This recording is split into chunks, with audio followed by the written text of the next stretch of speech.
नमस्कार बच्चों, मैं हूं आपका हिंदी अध्यापक शेख मोइनुद्दीन। आज एक नए विषय के साथ आपके सामने आ चुका हूं। आज का विषय है वर्णमाला। देखिए बच्चों, हम कई भाषाएं जानते हैं। जैसे हमारे प्रांत में तेलुगु भाषा बोली जाती है, हिंदी भाषा बोली जाती है और अंग्रेजी भाषा भी बोली जाती है। हमारी पाठशाला में भी हिंदी, तेलुगु और अंग्रेजी तीनों भाषाएं सिखाते हैं। और हमारे प्रांत ही नहीं बल्कि हमारे देश के कई प्रांतों में कई भाषाएं बोली जाती है। जैसे पंजाब पंजाबी, गुजरात गुजराती, तमिलनाडु तमिल और उड़ीसा में उड़िया जैसे कई भाषाएं बोली जाती है। हर भाषा का एक लिखित रूप होता है। हिंदी का लिखित रूप है, हिंदी की लिपि है देवनागरी। यहाँ पर हम हिंदी के वर्णमाला देखेंगे। हिंदी में कितने वर्ण हैं, ये कहाँ से उत्पन्न हुए हैं, इसमें स्वर कितने हैं, व्यंजन कितने हैं, वर्ण का परिभाषा क्या है, वर्णमाला किसे कहते हैं, ये सब हम इसमें इस भाग में जानेंगे। वर्णमाला, वर्णमाला का अर्थ होता है वर्णों की माला। पहले हम वर्ण के बारे में जानेंगे। वर्ण क्या है? देखिए, भाषा का सबसे छोटा हिस्सा, भाषा का सबसे छोटी ध्वनि का लिखित रूप या मौखिक रूप ही, भाषा के सबसे छोटी ध्वनि का मौखिक व लिखित रूप ही वर्ण कहलाता है। समझ में आ गया ना? वर्ण, वर्ण मीन्स सबसे छोटा हिस्सा। यहाँ पर वर्ण किसी भाषा का मूल आधार होता है, मेन बेस होता है। बेस, आधार मीन्स बेस। सबसे छोटी ध्वनि, वर्ण भाषा के सबसे छोटी ध्वनि का मौखिक व लिखित रूप ही वर्ण है। ओके। अक्षर समूह का दूसरा नाम भी वर्ण कहा जाता है। अक्षर समूह का दूसरा नाम। तो देखिए, वर्णमाला, वर्णमाला क्या होती है? भाषा के मूल ध्वनियों का व्यवस्थित व क्रमबद्ध समूह को वर्णमाला कहते हैं। भाषा के जो मूल ध्वनियां हैं, जैसे अ, क, च, ट, त, प, म, ऐसे जो मूल ध्वनियां हैं, इन ध्वनियों को एक क्रम में रखने पर, एक के बाद एक जो उसका सीक्वेंस है, क्रम है, उस क्रम में रखने पर जो माला बनती है उसी को वर्णमाला कहते। ध्वनियों के अक्षर समूह को ही हम वर्णमाला कहते हैं। वर्णमाला को दो भागों में विभक्त किया गया है, बांटा गया है। जैसे तेलुगु में अच्चुलु हल्लुलु, अंग्रेजी में ओवेल्स एंड कॉन्सोनेंट्स, उसी प्रकार हिंदी में भी स्वर और व्यंजन दो भागों में बांटा गया है। स्वर, पहले स्वर क्या होता है, हम स्वरों के बारे में विस्तार से जानेंगे, उसके बाद ही हम व्यंजन पर जाएंगे। पहले स्वर, स्वर क्या है? ये हमेशा स्वतंत्र होते हैं, किसी पर आधार नहीं होते, किसी का साथ नहीं लेते। और ये जो व्यंजन है, व्यंजन हमेशा स्वरों की सहायता लेते हैं, स्वरों की सहायता लेकर व्यंजन बनते हैं। तो यहाँ पर स्वरों के बारे में विस्तार से जानेंगे। अब हम स्वरों को देखेंगे। स्वर इस प्रकार है: अ, आ, इ, ई, उ, ऊ, रि, ए, आई, ओ, औ, अम, अह। इस प्रकार कितने स्वर है? कुल मिलाकर 13 स्वर है। कितने हैं? 13 स्वर है। लेकिन हम ये जो अम, अहा, ये जो है ना, इसे हम क्या कहते हैं? असल में हम इन्हें स्वरों के अंतर्गत नहीं लेते। इसे हम आयोगवाह कहते हैं।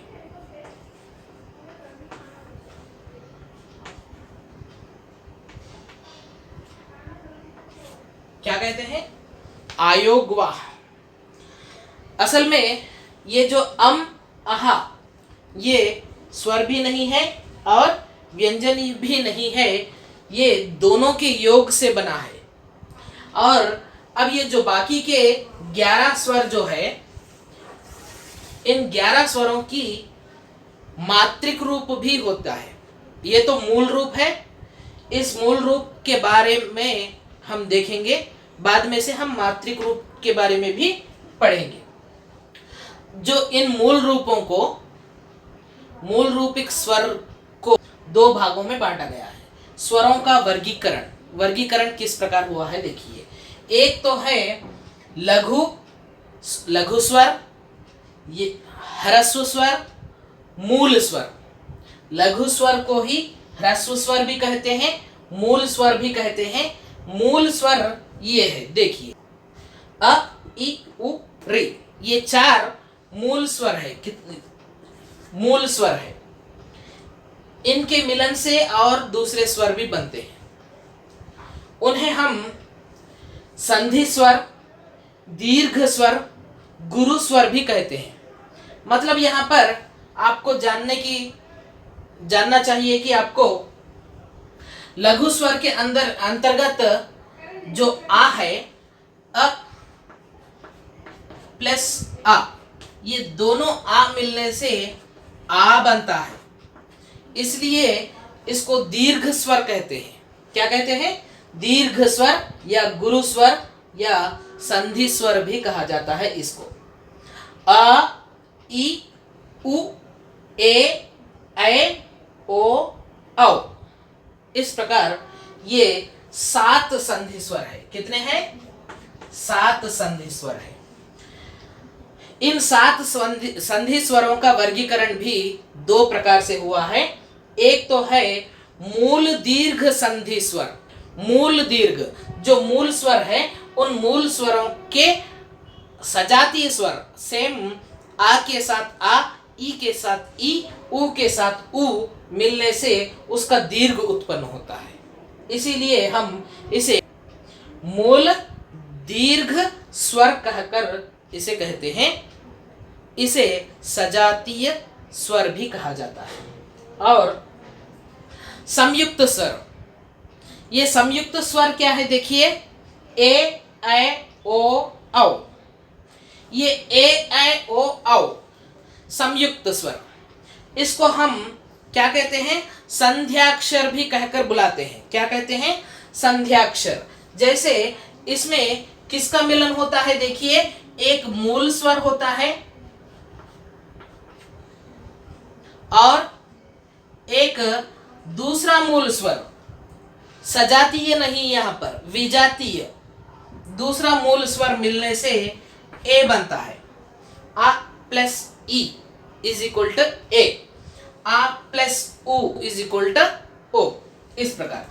तो यहाँ पर देखिए सजातीय, दीर्घ स्वर, संयुक्त स्वर, इसको ही हम संध्याक्षर कहते हैं। सजातीय दीर्घ स्वर, इसका अर्थ मूल दीर्घ स्वर भी कहा जाता है इसे।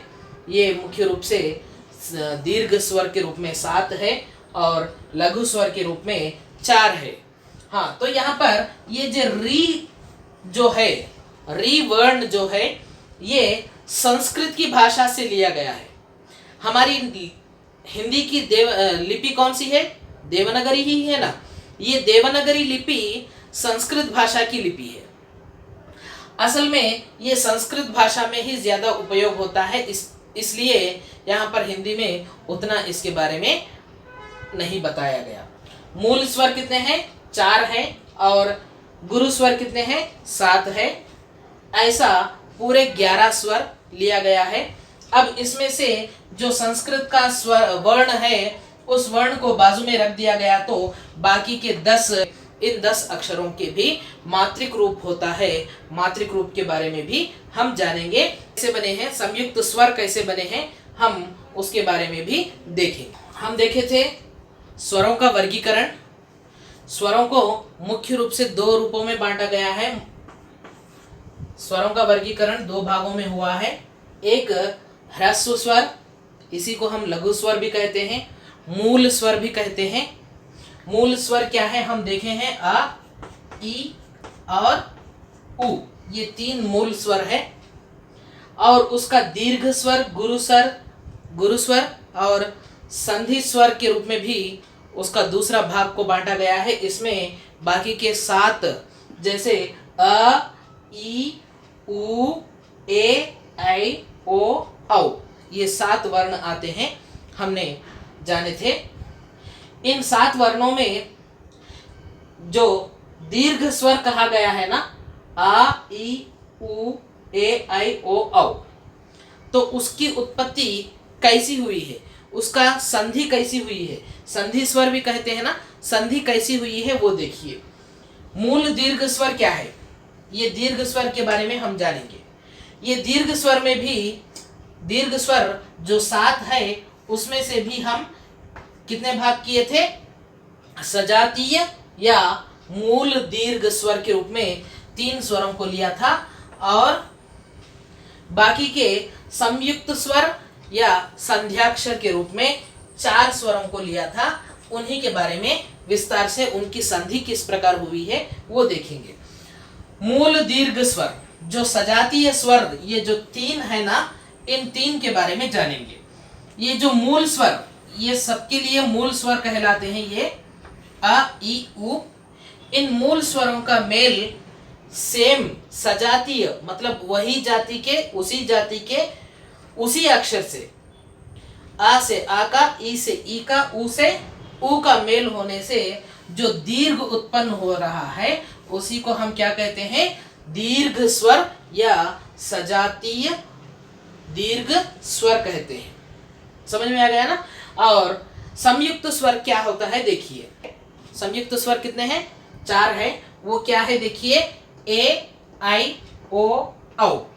इसका इनकी संधि कैसी हुई है देखिए, आ, इसके साथ और एक दूसरा विजातीय, सजातीय नहीं, वही जाति का नहीं, दूसरा विजातीय मूल स्वर का मेल होने से ए बना है, आ प्लस ए, ई, आ प्लस ई इज इक्वल टू ए। मतलब ये स्वर जो सजातीय मीन्स इसी स्वर को आएगा, विजातीय मीन्स दूसरा स्वर आएगा। आ प्लस ई एक मूल स्वर को दूसरा विजातीय मूल स्वर मिलने से ए बन गया है।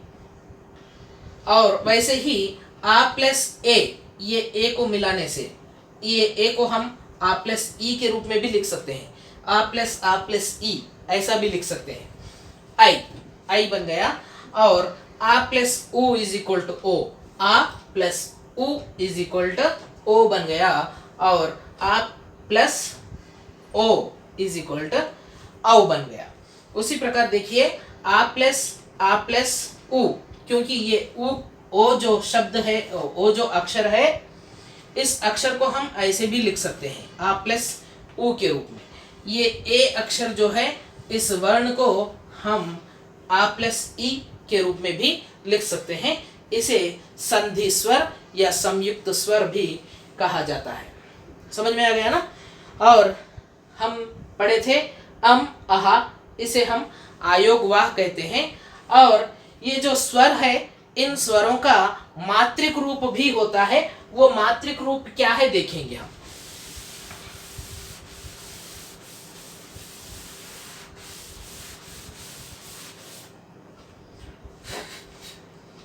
मात्रिक रूप, स्वरों का मात्रिक रूप क्या है देखिए। मात्रिक रूप, अ का मात्रिक रूप कुछ भी नहीं होता, केवल शिरोरेखा होती है। आ का मात्रिक रूप होता है एक खड़ी पाई, एक खड़ी पाई शिरोरेखा, या नहीं तो शिरोरेखा नहीं भी लगा सकते। ओके, खड़ी पाई। ई का मात्रिक रूप होता है इस प्रकार, छोटी ई की मात्रा। और ई, बड़ी ई का, दीर्घ ई का मात्रिक रूप होता है इस प्रकार। समझ में आ गया ना। वैसे ही उ, ये जो छोटा ऊ है उसका मात्रिक रूप होता है इस प्रकार, वैसे ही बड़ा ऊ का मात्रिक रूप होता है इस प्रकार, री का मात्रिक रूप होता है इस प्रकार, ए का मात्रिक रूप होता है जो शिरोरेखा के ऊपर एक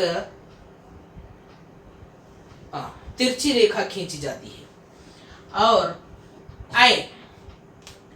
आई की मात्रिक रूप होता है शिरोरेखा के ऊपर दो तिरछी रेखाएं लगाई जाती है, और ओ का मात्रिक रूप होता है एक खड़ी पाई पर जो शिरोरेखा होती है उसके ऊपर एक तिरछी रेखा, और औ जो खड़ी पाई होती है उस खड़ी पाई के ऊपर दो तिरछी रेखाएं। उसी प्रकार अम की मात्रा जो होती है ऊपर अनुस्वर होता है, और आहा की मात्रा जो होती है इसको हम विसर्ग के रूप में दो अनुस्वर लगाते हैं। ये था स्वरों के बारे में। स्वर कितने प्रकार के हैं, स्वरों का वर्गीकरण किस प्रकार हुआ, स्वरों का वर्गीकरण किस प्रकार हुआ, और स्वरों का मात्रिक रूप क्या है वो भी हम जाने हैं। और हम अगले वीडियो में व्यंजनों के बारे में पढ़ेंगे। अगर आपको मेरा यह वीडियो अच्छा लगा तो लाइक कीजिए, शेयर कीजिए, सब्सक्राइब कीजिए, बेल आइकन को भी दबाइए ताकि मेरे अगले वीडियोस की नोटिफिकेशन आप तक पहुंच सके। तब तक के लिए इजाज़त दीजिए। धन्यवाद।